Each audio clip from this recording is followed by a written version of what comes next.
Welcome back, everybody, to another drawing lesson with Miss Knutson. Today we're going to use the elements of shape again, but this time we're going to draw something.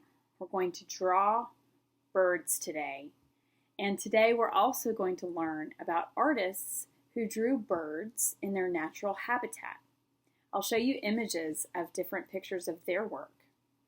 But today we're going to learn to take those elements of shape that we've been using to play Simon Says and to make simple drawings, but this time you're going to use your own originality to create that bird and decide different things about what that bird will be, and also where that bird will live.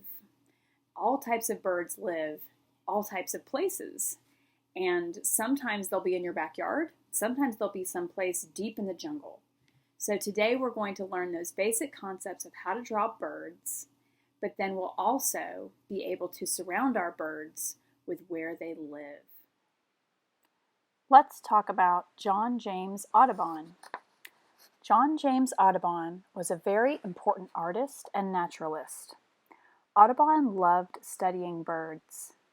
He made it an important part of his career to record all the birds in North America by painting them. He produced one of the most impressive illustrative works on birds called The Birds of America. He would use birds that hunters collected and pose them in order to paint them accurately. He would surround each bird or group of birds with a background that was natural to their surroundings. Look at this awesome painting of the bald eagle. Audubon placed the eagle in his natural habitat.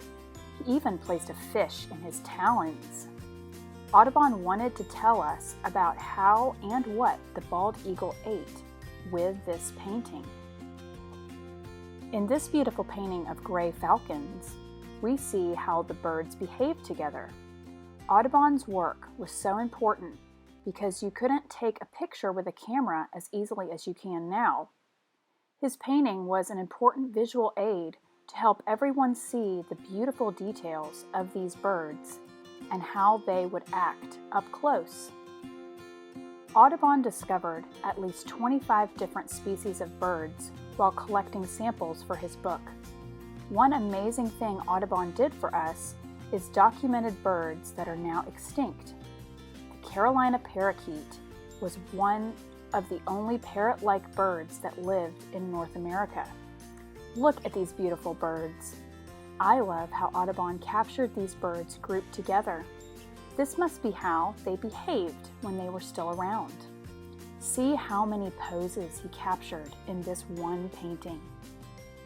Our last image is a very different bird that is also extinct, the gray auk. They lived in a very different climate than the Carolina parakeet. Can you tell? What an amazing bird! Can you tell where they lived from the painting? I can see that they lived far north, where it is very cold and rocky. John James Audubon was a very important influence to other artists and to scientists. Without his skillful hand and careful details, we may have lost some of these birds forever. As we learn to draw our own birds, let's remember what Audubon showed us in these examples. Hi everyone, welcome back. I hope you enjoyed learning about John James Audubon, the naturalist and artist who taught us so much not only about birds, but their natural habitat. He was an amazing resource for science and for art. So, without going any further, I want to make sure that we all know that today's drawing lesson is coming from Mona Brooks' Drawing with Children. It's going to be a step-by-step how to draw birds that is starts on page 77 of Mona Brooks' Drawing with Children. And Tessa is back with us. Welcome, Tessa.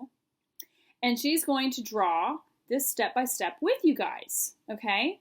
So each step that we do to draw a bird is going to be an element of shape. So everything that you've learned from all of our exercises and our Simon Says and the worksheets we did last time, you are going to learn this time how to make your own bird picture with the elements of shape. All right, so everyone should be set up to draw their bird. Make sure you have some nice white paper, and you can use pencils, or if you're feeling bold, you can use your black rollerball pen, pilot pen. And we're going to follow the instructions in our book step by step. Okay, are you ready, Tessa? All righty. So let's get started with the first instructions, okay? Each step in your book also has an illustration next to it. So if you get confused about what the element of shape is, you can always look next to the instructions and you can see. Now there's a lot of instructions in the book. So Tessa and I aren't going to sit here with you and do the entire thing because that would be a really long video. So let's do a couple steps together, and when you guys get a hang of it, you can work at your own pace and we can see what our bird looks like all together, okay? So let's get started. All right, Tessa. So our first step in drawing the bird is the eye. So make a dot for the center of the eye, anywhere you want on your paper, leaving room for the body, tail, and legs. Okay? Now draw a circle around the eye to make the outside rim. Very good. Good job. Okay, number 2 is the beak. Make a small angled line in front of the eye, leaving a space between the eye and the beak, with the point of the angle going toward the eye. See the example? Right there? Mm-hmm. And draw a straight line for the middle of the beak going away from the eye, as long as you want your beak to be. So that depends what kind of bird you want, if you want it to be long or if you want it to be short. And to make a sharp point to your beak, start at the tip of the beak and draw a straight line from the tip across the top. Do the same for the bottom of the beak. Okay. Good beak, Tessa. Good job. Okay. Now we're going to continue to follow these instructions until we have a completed bird. You guys can work at your own pace and then see what the bird will look like at the end. Sorry, Tessa. You go ahead.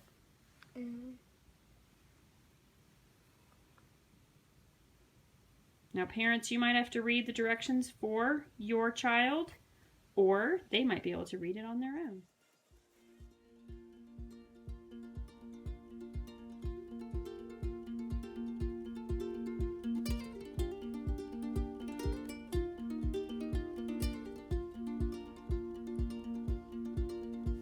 We're choosing celebration, breaking into freedom. You're the song of our hearts.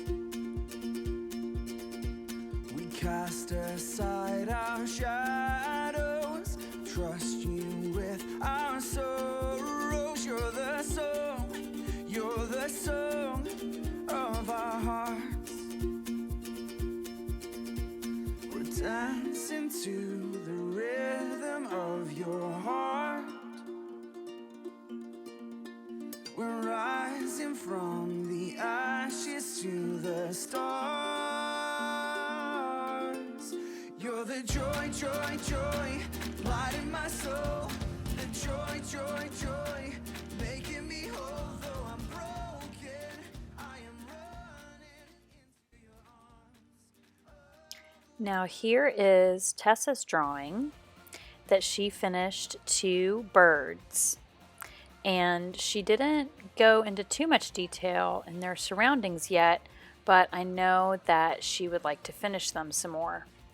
But as you can tell from Tessa's drawing, she completed the eye, the head, the beak, the body, the wings, you can see the individual feathers and the long tails. Now, if you want to change the appearance of your bird, you can change the shape of the wings or the length of the tail or the length of the beak. What Tessa did do that I thought was really cool is she decided to make the top bird into a pelican, and he is holding a fish inside of his mouth. So make sure when you're deciding to add details to your birds that you think about what kind of bird it's going to be. And I look forward to seeing Tessa decorate this with bright colors and more surroundings. Here is Tessa's completed drawing. She has colored her pelican at the top and her seagull at the bottom. I gave her a choice of markers or gel pens, and she decided to use gel pens because they're a little bit shiny and sparkly. As you guys finish up your bird drawings today, remember what we learned about John James Audubon and all the many different birds that he discovered. Use your creativity. Create birds you've never seen before. Think about the surroundings that they might live in.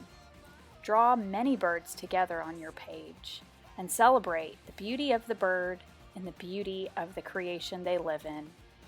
I'll see you guys next time.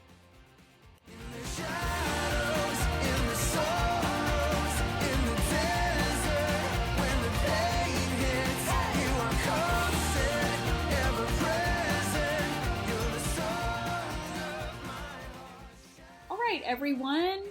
Now that we are back from our slideshow about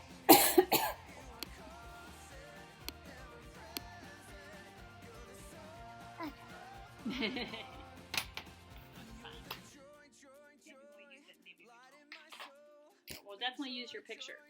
I'll keep it over here with the other art stuff. I hope it stops.